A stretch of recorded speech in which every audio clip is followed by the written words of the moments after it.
மிக துல்லியமான ராசி பலன்களை உடனுக்குடன் தெரிந்து கொள்ள நம்ம காட் ராசி பலன் சேனலை சப்ஸ்கிரைப் பண்ணிக்கோங்க. மறக்காமல் பக்கத்தில் இருக்கிற பெல் பட்டனை டச் பண்ணி ஆல் அப்படின்ற ஆப்ஷன் வரும், அதை அழுத்திக்கோங்க. அப்போ தான் நம்ம போடுற வீடியோக்கள் உங்களுக்கு வந்து கொண்டே இருக்கும்.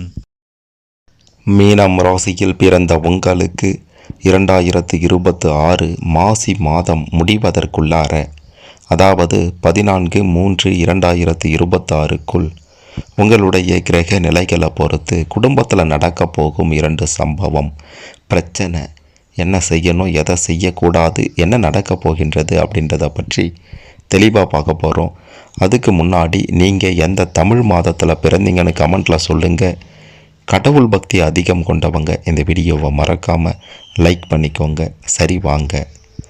இந்த காலகட்டத்தில் 12வது இடத்துல சூரிய பகவானும், 11 மற்றும் 10வது இடத்துல கேது பகவானும், 9வது இடத்துல குரு பகவானும், 10, 11வது இடத்துல சுக்கிரன் பகவானும், 12வது இடத்துல புதன் பகவானும், 2வது இடத்துல செவ்வாய் பகவானும், 10வது இடத்துல சனி பகவானும், 5 மற்றும் 4வது இடத்தில் ராகு பகவானும் அமர்ந்திருக்கின்றனர்.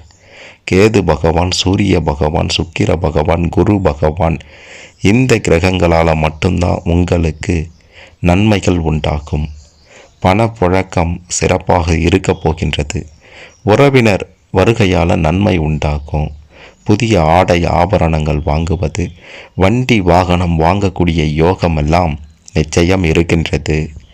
கணவன் மனைவிக்கு இடையே இருந்து வந்த பிரச்சனைகள் எல்லாம் நிச்சயம் விலகிவிடும்.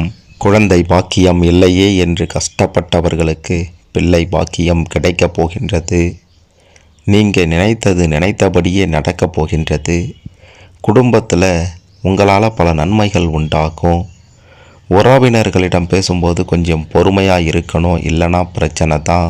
தொழில் ரீதியாக, வியாபார ரீதியாக கொடிகட்டி பறக்க போகிறீங்க. லாபம் எதிர்பார்த்தபடி இருக்க போகின்றது. மறைமுக எதிரிகள் எல்லாம் விலகி ஓட போகிறாங்க. உங்களால் எதையும் சாதிக்க முடியும் அப்படின்ற தன்னம்பிக்கை உண்டாக போகின்றது.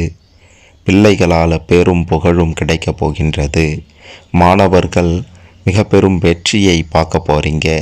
இப்படி பல நன்மைகள் உண்டானாலும் குடும்பத்தில் சிறு பிரச்சனைகள், சின்ன பிரச்சனைகள் அப்படின்ட்டு சொல்லலாம். அது பெரிய பிரச்சனையாகவும் மாற வாய்ப்பு இருக்கின்றது.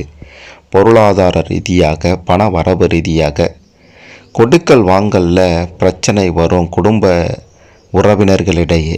ஆகையால் இதில் கவனமாக இருக்கணும், இல்லைனா கடன் தொல்லைகளுக்கு ஆளாவீங்க. இரண்டாவதாக பார்த்தீங்கன்னா, உங்களுடைய குடும்ப விஷயங்களை, தனிப்பட்ட ரகசியங்களை நண்பர்களிடமும் உறவினர்களிடமும் சொல்வதை தவிர்த்துடுங்க, இல்லைனா குடும்பத்தில் பிரச்சனை தான். மற்றபடி பார்த்தீங்கன்னா பல நன்மைகள் உண்டாகக்கூடிய அற்புத மாதமாக இது இருக்க போகின்றது. முருகப்பெருமான் வழிபாடு சிறப்பாக இருக்கும். முருகப்பெருமானை வழிபாடு செய்தீங்கன்னா இந்த மாசி மாதத்தில் செல்வ செழிப்பான ஒரு வாழ்க்கை உங்களுக்கு அமையும் அப்படின்றது உறுதி.